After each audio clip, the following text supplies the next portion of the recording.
देखिए, एक कहावत है, हिंदी में भी है, बंगाली में भी है कि पाप बाप को छड़े ना, पाप अपना बाप को भी नहीं छोड़ता है। जैसा आपने बोया है वैसा ही आपको काटना पड़ेगा। अभी सीआईडी ने एक समन उनको दिया नकली साइन करने के लिए, विधायकों के साइन नकल करने के लिए। दूसरा मुझे सुनाई में आया सीआईडी और एक समन उनको दिया भड़काऊ भाषण के लिए। अब ईडी ने उनको बुलाया बीच में 14, 15, 16 उनका 3 दिन तो कंटिन्यूअस शेड्यूल है ईडी और सीआईडी के पास।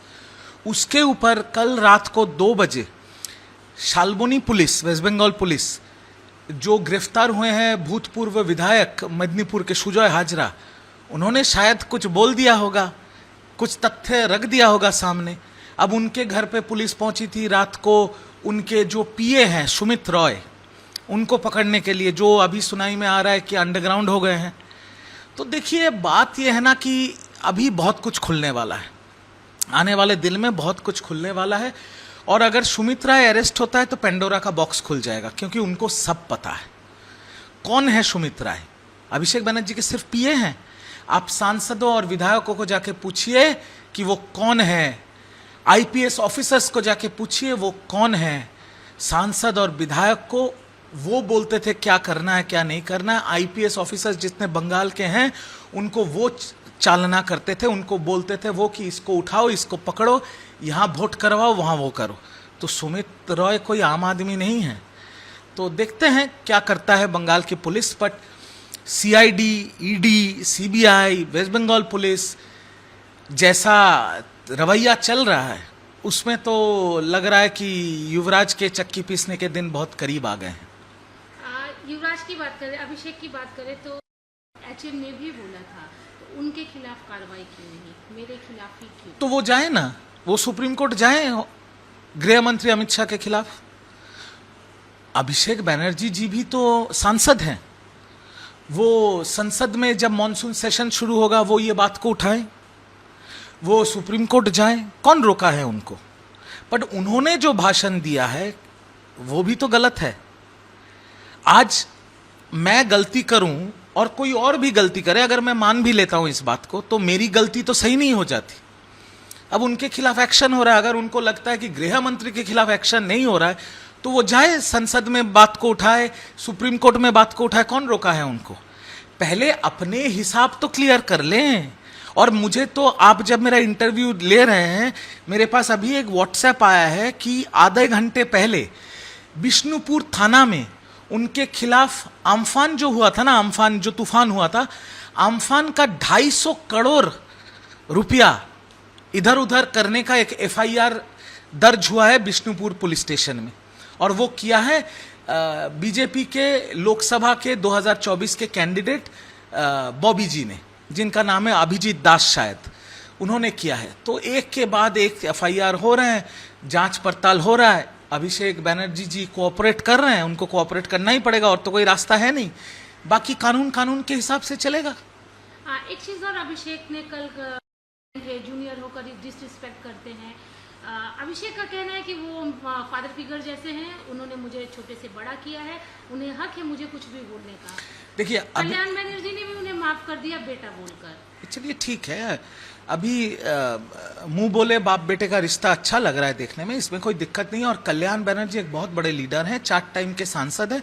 और आज के डेट में कल्याण बनर्जी को तृणमूल कांग्रेस का जरूरत नहीं है, तृणमूल कांग्रेस को कल्याण बनर्जी का जरूरत है। तो अभिषेक बनर्जी जी ने व्हाइट फ्लैग दिखाया है, कल्याण बनर्जी ने माफ कर लिया है, बढ़िया बात है। पर कल्याण बनर्जी जी ने जो बात बोला था, लोकसभा के सांसद जो बोल रहे हैं, विधायक जो बोल रहे हैं, हम लोग जैसे कार्यकर्ता जो बात बोल रहे हैं कि तृणमूल कांग्रेस का इस हालत के पीछे का कारण है अभिषेक बनर्जी, वो बात खत्म नहीं होती है और वो बात रह जाती है। अब दीदी को चुनना पड़ेगा, अभिषेक बनर्जी या तृणमूल कांग्रेस, अब देखना पड़ेगा ममता बनर्जी किसे चुनती है।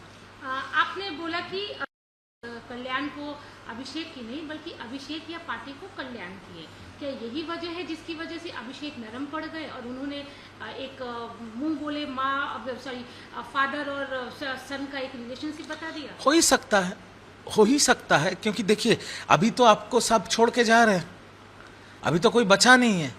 एक व्यक्ति है कल्याण बनर्जी जो 4 टाइम के सांसद है, ऊपर से सुप्रीम कोर्ट के लॉयर भी हैं, वो जो पहले अभिषेक बनर्जी जी के सारे मामलों में वही एडवोकेट ऑन रिकॉर्ड थे। तो शायद इसीलिए थोड़ा नरम पड़ गए, क्योंकि अभी कल्याण बनर्जी जी को ज़रूरत पड़ेगी आने वाले दिनों में। जैसे हर बंगाल के थाने में केसेस बन रहे हैं, जैसे ईडी, सीआईडी, सीबीआई सब उनके घर पे दस्तक दे रहे हैं, उनको तो एक बड़े वकील की ज़रूरत पड़ेगी। शायद ये भी कारण हो सकता है। इस बीच में देखा गया है कि अभिषेक की काफी जी नहीं बोला है ना कि वो किसी को भरोसा नहीं कर पा रहे हैं, बट इसमें एक भी चीज़ आपके दर्शकों के जहन में लाना चाहता हूं कि 2022 में कल्याण बनर्जी जी और अभिषेक बनर्जी जी में एक मतभेद हुआ था, और तब अभिषेक बनर्जी जी के जितने लॉयलिस्ट हैं उन्होंने सोशल मीडिया पे बाकायदा स्टेटस छोड़ा था कि माताल के जानते हबे आगामी के मानते हबे श्रीरामपुर नतून सांसद चाय, जिसका हिंदी अनुवाद है कि जो क्या कहते हैं पियक्कड़ है, पियक्कड़ को जानना पड़ेगा, जो नए हैं उनको मानना पड़ेगा, और श्रीरामपुर में नया सांसद की जरूरत है। ये अभिषेक बनर्जी जी के लॉबी से ही ये पूरा कार्यक्रम चला था 2022 में। तो अगर कल्याण जी ये सब भूल के उनको बेटे की तरह माफ कर दे तो कल्याण बनर्जी जी का बड़प्पन है ये। ठीक है, अगर अब सांसदों की बात होती है तो जो रिबेल्ड सांसद हैं वो लोग सब दिल्ली जा रहे हैं, ऑलमोस्ट कुछ पहुंच गए हैं, कुछ रास्ते में पहुंच जाएंगे, क्योंकि स्पीकर को सोमवार को उनको मिलना है। उसके पहले मुख्यमंत्री के साथ उनकी एक बैठक हो रही है। कितनी अहम मानी जा रही है ये बैठक, क्योंकि बैठक जो उनकी मुख्यमंत्री थी उनके साथ नहीं है, वो पूर्व हो चुकी है। जो मुख्यमंत्री है दूसरे पार्टी के, उनके साथ बैठक। देखिए, आपको एक चीज समझना पड़ेगा इसमें 2 अलग अलग सिचुएशंस है। एक सिचुएशन ये है कि ये जो सांसद हैं ये लोगों के वोट से चुने हुए सांसद हैं, तो इनके अपने सांसदीय क्षेत्र में लोगों के लिए काम करना है, और वो काम करना मुमकिन नहीं होगा अगर बंगाल के मुख्यमंत्री का समर्थन उन्हें ना मिले तो। और दूसरा कारण ये है कि एनडीए की जो सरकार है, कुछ ही दिनों पहले विमेन रिजर्वेशन और डिमिलिटेशन बिल वो ला नहीं पाए, वो टेबल किए थे पर ला नहीं पाए क्योंकि उनको वोट्स मिले नहीं। पर अभी बहुत सारे इंपॉर्टेंट बिल्स है जो संसद में टेबल होने वाले हैं। उसमें विमेन रिजर्वेशन बिल है, उसमें डिलिमिटेशन बिल है, उसमें 1 नेशन 1 इलेक्शन बिल है, उसमें यूनिफॉर्म सिविल कोड का बिल है। तो देश के हित में जो बिल है उनको समर्थन चाहिए संसदों के वोट का, और उसके लिए अगर ये जो बागी तृणमूल के सांसद हैं, अगर वो बंगाल के मुख्यमंत्री जो भाजपा के मुख्यमंत्री शुभेंदु जी, उनके साथ बात करें या भाजपा के साथ बात करें या भूपेंद्र यादव जी के साथ बात करके अगर एक सम्मति होती है कि देश के हित में हम काम करेंगे और हमें जो जिन जनताओं ने वोट देके हमें भेजा है उनके हित में हम काम करेंगे, और उसके लिए देश के लिए जो जो बिल टेबल किया जाएगा उसमें हम समर्थन देंगे, तो ये तो बीजेपी के लिए विन विन सिचुएशन है, क्योंकि उनको तो ये सांसदों को बीजेपी में लेना भी नहीं पड़ेगा और वो वोट भी दे सकते हैं या वोट से इनकार भी कर सकते हैं। दोनों तरीके से फायदा तो एनडीए सरकार को ही होगी और देश का फायदा होगा, तो ये तो हर जगह से विन विन सिचुएशन। आपने जैसे बिल की बात की, बिल बोलिए या फिर क्वेश्चंस की बात करें तो ऋतुव्रत जो है उन्होंने भी ये बात कही कि 0 आवर के जो क्वेश्चंस होते थे या फिर बिल प्रेजेंस जो होता था, पार्टी की तरफ से ये इंस्ट्रक्शन दिया जाता था कि आपको रहना है कि नहीं रहना है, आपको पर्टिकुलर यही क्वेश्चंस पूछना है, कुछ उसमें इफ एंड बट नहीं करना है, कुछ चेंजेस नहीं करने हैं। वही तो मैं देखिए, मैंने जब 9 तारीख को मुंह खोला था तब आपने चलवाया था और सारे देश के जनता ने बीजेपी से लेकर तृणमूल सब मेरे को गालियां दी। अभी क्या हो रहा है? अभी तो सारे सांसद सारे विधायक मैंने जो कहा था वही बोल रहे हैं। जो थ्रेट कल्चर तृणमूल कांग्रेस में था, एक सांसद, क्या उनको व्यक्ति स्वतंत्रता नहीं है? क्या उनको अपनी बात रखने की जगह नहीं होनी चाहिए? आज अगर एक सांसद 0 आवर में अपनी बात रखनी चाहे, वो क्यों नहीं रख पाएंगे? क्यों उनको बोल दिया जाएगा कि यही बोलना पड़ेगा?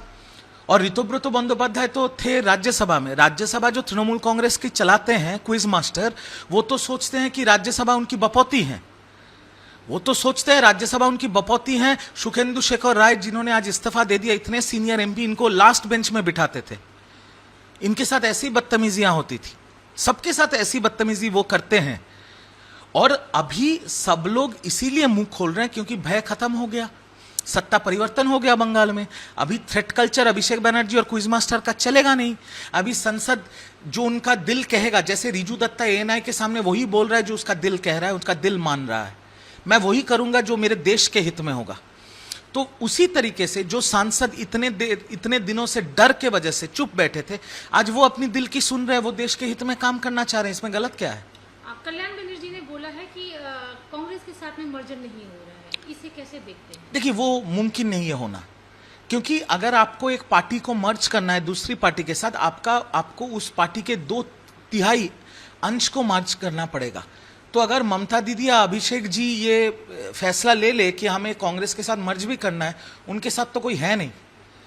लोकसभा के सांसद 2/3 सांसद उनको छोड़ चुके हैं, विधानसभा के 2/3 विधायक उनको छोड़ चुके हैं, और जितने पोर्टफोलियो के कार्यकर्ता थे, जैसे मैं राष्ट्रीय प्रवक्ता था या जो भी पार्टी के यूथ या छात्र के नेता थे, वो तो या तो भाग गए हैं या उन्होंने दूसरी पार्टी में साइन कर लिया है। तो अब मर्ज करेगा कौन? सिर्फ ममता दी और अभिषेक? ये तो नहीं हो सकता। या तो उनको कांग्रेस ज्वाइन करना पड़ेगा, या कांग्रेस अगर दिलदार हो तो उनके साथ गठबंधन करेगी। मर्ज तो हो ही नहीं पाएगा। ये जो पूरा सीन चल रहा है उसमें क्या आपकी क्यों नहीं होगा?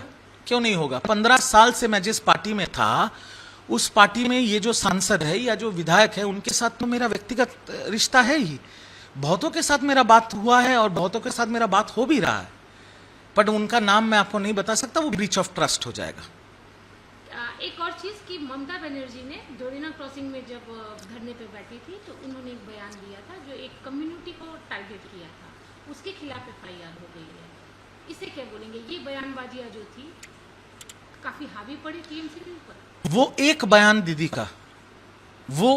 का एक बयान 2026 का जो विधानसभा चुनाव था, उसमें हम 50% हार चुके थे सिर्फ उस बयान के वजह से। उस बयान के वजह से बंगाल के 80% हिंदू एकजुट हो गए। बंगाल की मुख्यमंत्री स्टेज से ये कह रही है कि अगर मैं हट गया तो एक कम्युनिटी तुमको घेर लेगा। ये कह सकते हैं। मैं भी दरीना मंच पे जब दीदी ने ये बात कही थी, मैं मंच में शामिल था, और मेरे बाजू में जो 3-4 विधायक बैठे थे उनमें 2 मंत्री थे। मैं उनकी शक्ल देखने लग गया और मैं उनसे पूछा क्या बोल गई ये? वो मंत्री तक मुझे बोल रहे थे, यार ये क्या बोल गई दीदी।